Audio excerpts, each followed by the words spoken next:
लाल किले के पास तकरीबन 6:40 पर आज जो ब्लास्ट हुआ था उसको लेकर तो खबरें हैं। अब वो बड़ा अपडेट सामने आ रहा है कि उस मामले में जांच जो है वो जम्मू कश्मीर तक पहुंच चुकी है और पुलवामा के एक मालिक का पता चला है कि वो इस मामले में मुलव्विस है।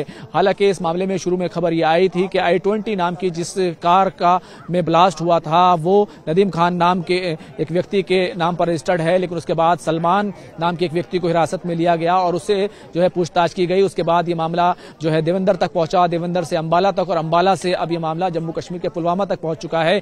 इस वक्त मैं मौके पर मौजूद हूं। कुछ देर पहले ही यहां से गृह मंत्री अमित शाह मौके का जायजा लेकर गए हैं, लेकिन मैं आपको दिखाता हूं कि यहां पर घटनाक्रम क्या हुआ। सबसे पहले मैं आपको दिखाता हूं कि यहां पर जो ये फायर ब्रिगेड की गाड़ियां खड़ी हैं, ये चांदनी चौक का इलाका, चांदनी चौक का एरिया इसके पीछे है। यहां पर जो गेट आपको दिखाई दे रहा है जो पूरी तरीके से हमेशा बंद रहता है।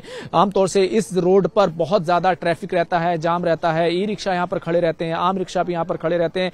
अंदर और बाहर चांदनी चौक के यहाँ पर ई रिक्शा खड़े रहते हैं। और ये बिल्कुल जो ब्लास्ट हुआ है लाल किले के इसके दूसरी तरफ यानी दूसरी साइड में लाल किला है और लाल किले के जो आपको गेट दिखाई दे रहा है, इसी गेट के पीछे जो है जो वो प्राचीर है, वो मीनार है जहां पर जो है प्रधानमंत्री हमेशा यौम आज़ादी पर, इंडिपेंडेंस डे पर तिरंगा लहराते हैं।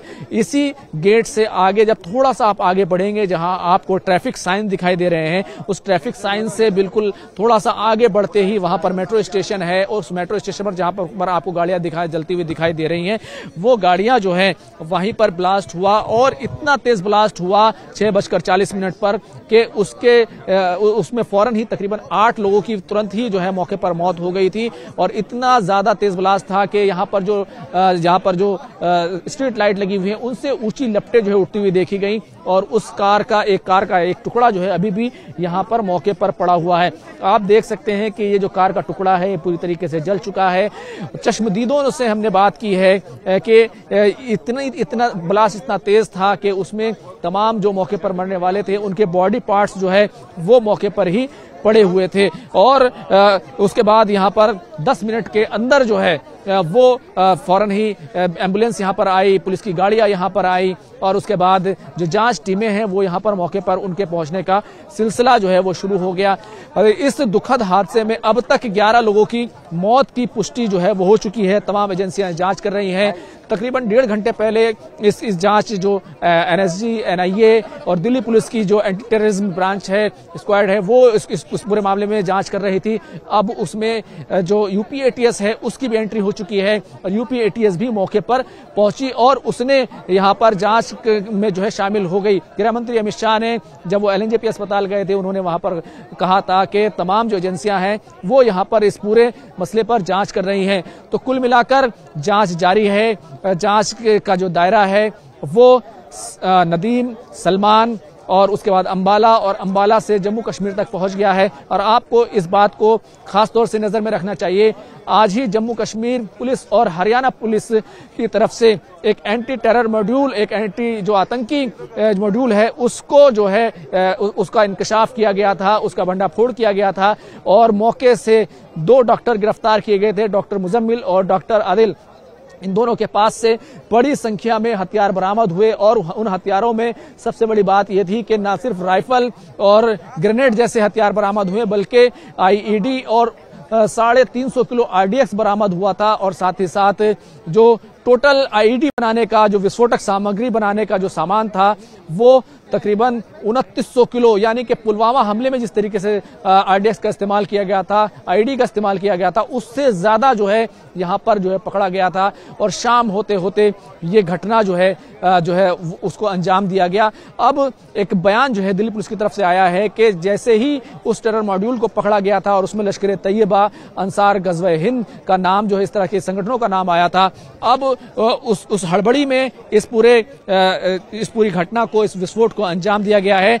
और खास तौर से एक खबर जो खास तौर से काफी चौंकाने वाली है कि एक ऐनी शाहिद ने, जो आई विटनेस है, उसने हमें बताया कि गाड़ियां चल रही थी और चलती हुई गाड़ी में यह ब्लास्ट हुआ है। तो मौके पर जो है अभी पूरे इलाके को बैरिकेड कर दिया गया है, घेर दिया गया है। फॉरेंसिक टीम ने मौके से जो नमूने हैं वो नमूने लिए हैं, अब उनकी जांच की जा रही है और जब जांच के नमूनों की रिपोर्ट आएगी तो यह पता चलेगा कि आखिर किस तरीके का ब्लास्ट था, यानी कि ब्लास्ट में किस मटेरियल का इस्तेमाल किया गया, किस तरीके से ब्लास्ट हुआ, ये तमाम चीजें जो है वो कल खुलकर जो है धीरे धीरे खुलकर सामने आएंगी। और कल गृह मंत्री अमित शाह जो है एक बहुत ही सिक्योरिटी की हाई लेवल मीटिंग जो है वो लेने जा रहे हैं। तो कुल मिलाकर एजेंसियां इस पूरे मामले की हर पहलू से जांच कर रही हैं और ये कोशिश की जा रही है कि क्या ये कोई बहुत बड़ी साजिश और षड्यंत्र था, क्या और कहां विस्फोट करने की, क्या धमाका करने का एक जो है एक जो है बहुत बड़ी साजिश जो है वो रची गई थी।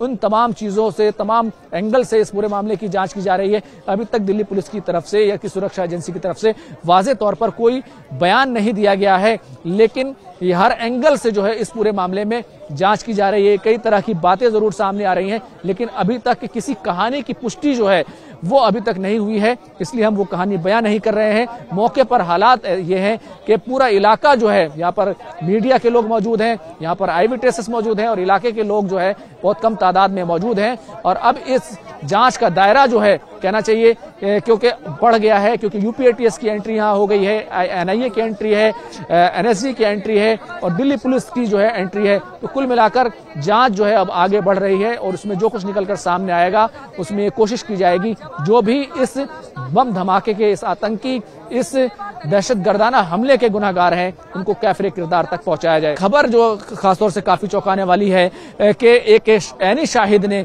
जो आई विटनेस है, उसने हमें बताया कि गाड़ियां चल रही थी और चलती हुई गाड़ी में ये ब्लास्ट हुआ है। तो मौके पर जो है अभी पूरे इलाके को बैरिकेड कर दिया गया है, घेर दिया गया है। फॉरेंसिक टीम ने मौके से जो नमूने हैं वो नमूने लिए हैं, अब उनकी जांच की जा रही है और जब जांच के नमूनों की रिपोर्ट आएगी तो ये पता चलेगा कि आखिर किस तरीके का ब्लास्ट था, यानी कि ब्लास्ट में किस मटेरियल का इस्तेमाल किया गया, किस तरीके से ब्लास्ट हुआ।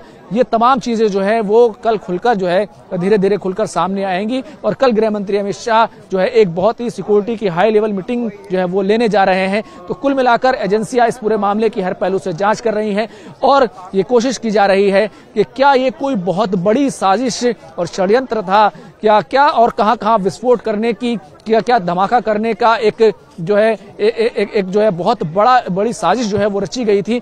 उन तमाम चीजों से, तमाम एंगल से इस पूरे मामले की जांच की जा रही है। अभी तक दिल्ली पुलिस की तरफ से या कि सुरक्षा एजेंसी की तरफ से वाज़ेह तौर पर कोई बयान नहीं दिया गया है, लेकिन ये हर एंगल से जो है इस पूरे मामले में जांच की जा रही है। कई तरह की बातें जरूर सामने आ रही हैं, लेकिन अभी तक किसी कहानी की पुष्टि जो है वो अभी तक नहीं हुई है, इसलिए हम वो कहानी बयान नहीं कर रहे हैं। मौके पर हालात ये हैं कि पूरा इलाका जो है, यहाँ पर मीडिया के लोग मौजूद हैं, यहाँ पर आई विटनेसेस मौजूद हैं और इलाके के लोग जो है बहुत कम तादाद में मौजूद हैं। और अब इस जांच का दायरा जो है कहना चाहिए क्योंकि बढ़ गया है, क्योंकि यूपीएटीएस की एंट्री यहाँ हो गई है, एनआईए की एंट्री है, एनएसजी की एंट्री है और दिल्ली पुलिस की जो है एंट्री है। तो कुल मिलाकर जांच जो है अब आगे बढ़ रही है और उसमें जो कुछ निकलकर सामने आएगा उसमें कोशिश की जाएगी जो भी इस बम धमाके के, इस आतंकी, इस दहशतगर्दाना हमले के गुनाहगार हैं उनको कैफरे किरदार तक पहुंचाया जाए। कैमरामैन जगदीश गौतम के साथ खुर्रम शहजाद, न्यूज़ 18 दिल्ली।